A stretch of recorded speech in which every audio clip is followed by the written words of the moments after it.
সম্মানিত সাংবাদিক বৃন্দ, আসসালামু আলাইকুম। আমি মোহাম্মদ শাহরিয়ার হোসেন সুজন, পিতা মন্টুলায়, সাংনিউ কলোনি, সুপুরা থানা, চন্দ্রিমা, জেলা রাজশাহী।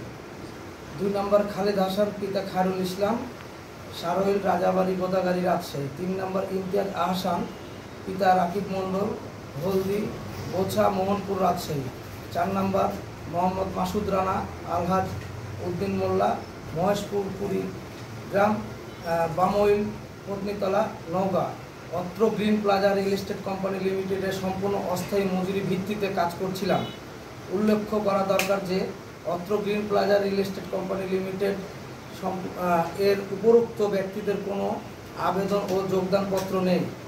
এছাড়া অত্র প্রতিষ্ঠানের নির্বাহী বিভিন্ন কর্মকাণ্ড প্রতিষ্ঠান পরিপন্থী পরিলক্ষিত হওয়ায় বাহিরের বিভিন্ন কাস্টমার, এমনকি সংশ্লিষ্ট ব্যবসায়ী মহলে বিভিন্ন প্রকার রিউমার ছড়াতে থাকে। আমরা অত্র সমাজে অতি নগণ্য ও সহজ সরল জীবনযাপন করার বিষয়গুলো আমাদের জন্য মানহানিকর। ভবিষ্যতে ঝুঁকি, এমনকি পরবর্তীতে অন্য কোনো পরিসরে কাজ করার সুনাম অক্ষুণ্ণ রাখার দুষ্কর হতে পারে বিবেচনা নিয়ে আমরা সজ্ঞানে পারিবারিক পরামর্শ ও অত্র অঞ্চলের ব্যবসায়ীদের পরামর্শ সাপেক্ষে green plaza real estate company লিমিটেডের উপরোল্লিখিত সকলে আলোচনা করে স্থির করি যে অত্র প্রতিষ্ঠানে আর কাজ করা যাবে না। এখানে উল্লেখ করা দরকার যে যেহেতু প্রতিষ্ঠানের কর্ণধার মুস্তাফিজুর রহমান বেশ কিছুদিন যাবৎ আমাদের সাথে কোনো প্রকার প্রাতিষ্ঠানিক বিষয় যোগাযোগ পরামর্শ না করে তার স্বীয় পরামর্শে প্রতিষ্ঠান চালিত রাখেন। এর জন্য আমরা কতিপয় কর্মী প্রাতিষ্ঠানিক দায়িত্ব বিভিন্ন ব্যক্তি প্রতিষ্ঠান নিকট হতে বিভিন্নভাবে অপমানিত ও লাঞ্ছিত হই। সার্বিক দিক বিবেচনা করে এবং আমাদের ভবিষ্যতের কথা মাথায় রেখে উপরোল্লিখিত ব্যক্তিদের সাথে আলোচনা করে একটি সিদ্ধান্ত স্থির হই। এই অভিজ্ঞতা কাজে লাগিয়ে নিজেরা একটি রিয়েল এস্টেট কোম্পানি করব এবং এর বাস্তবায়নের জন্য মনে মনে পরিকল্পনাও করি। যেহেতু green plaza real estate company দিন দিন অবনতির দিকে ধাবিত হতে থাকে এবং আমাদের নিজেদেরকে অত্র প্রতিষ্ঠানে কোনোভাবে নিরাপদ মনে করতে না পারায় সর্বশেষ উক্ত প্রতিষ্ঠান থেকে কর্মচ্যুতি ঘটায়। কর্মচ্যুতির পূর্বেই আমরা প্রতিষ্ঠানের কর্ণধারকে অবহিত করি। তিনি মৌন সম্মতি প্রকাশ করেন। সে অনুযায়ী আমরা উক্ত গ্রিন প্লাজা থেকে কর্মবিরতি করি। আমরা তিনজন মিলে একটা কোম্পানি খুলি যেটার নাম আল আফসা কোম্পানি। সেখানে আমরা 4 জন মোট ডিরেক্টর থাকি। মোহাম্মদ শাহরিয়ার হোসেন সুজন, মোহাম্মদ ইমতিয়াজ আহসান, মাসুদ রানা ও তাহাজুল ইসলাম লিটন, যেটা রাজশাহী গেটার রোড, কদমতলা, জিপিও, রাজশাহীতে অবস্থিত। বর্তমানে আমরা অফিস রেল ভিশনের কাজ করছি এবং অতি সত্বর একটি ভূমি মালিকের সাথে চুক্তি করতে যাচ্ছি।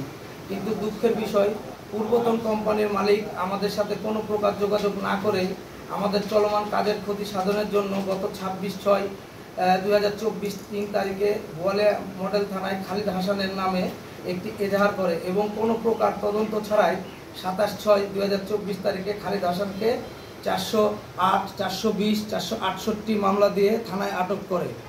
উল্লেখ্য যে পূর্বতন কোম্পানিতে থাকাকালীন খালিদ হাসান এজিএম হিসেবে দায়িত্ব পালনকালে কাস্টমার ডিলিংস এবং আর্থিক লেনদেন চুক্তিপত্রের দায়িত্ব পালন করতেন এবং এ বিষয়ে প্রতিষ্ঠানের কর্ণধারের সাথে সরাসরি সমন্বয় করতেন, যেখানে আমাদের অন্যান্য কর্মচারীর কোনো প্রকার ইনভলভমেন্ট ছিল না।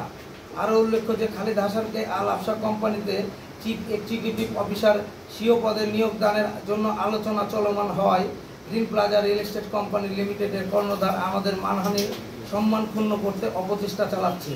বিষয়টি নিয়ে আমরা অতি শঙ্কিত এবং অপমান বোধ করছি, যেহেতু আমরা পূর্বতন প্রতিষ্ঠানে কোনো প্রকার বৈধ কাগজপত্র নিয়ে স্থায়ী কর্মী হিসেবে যোগদান করিনি এবং সেখানে আমাদের চাকরি কোনো নিশ্চয়তা নাই। তাই কেন এবং কিভাবে সেখানে আমাদের ভবিষ্যৎ নিরাপদ মনে করতে পারি? কর্মচ্যুতি হওয়ার পরে 23/6/2024 তারিখে গ্রিন প্লাজা রিয়েল এস্টেট অফিসে সশরীরে উপস্থিত হয়ে তার সাথে আলোচনা হয় এবং সে আমাকে অনুরোধ করে আমি যেন আরও 3 মাস অফিসে থাকি। আমাকে বলে 27শে জুন বৃহস্পতিবার পর্যন্ত সময় দেয়, কিন্তু তাকে 27/6/2024 তারিখে আমার সিদ্ধান্ত জানানোর জন্য মুঠোফোনে ফোন করলে তিনি ফোন রিসিভ করে নাই। বর্তমানে green plaza real estate company লিমিটেডের কর্ণধার বিভিন্ন কলা কৌশলে আমাদের বিব্রত করতে মরিয়া হয়ে উঠে পড়েছে। তাই আমাদের ভবিষ্যৎ সার্বিক দিক সাফল্য এবং আমাদের নতুন কার্যক্রম কোনো প্রকার বাধা বিপত্তি না হয় তার সার্বিক প্রত্যাশা কামনা করে বিষয়টি আপনাদের অবগত করলাম।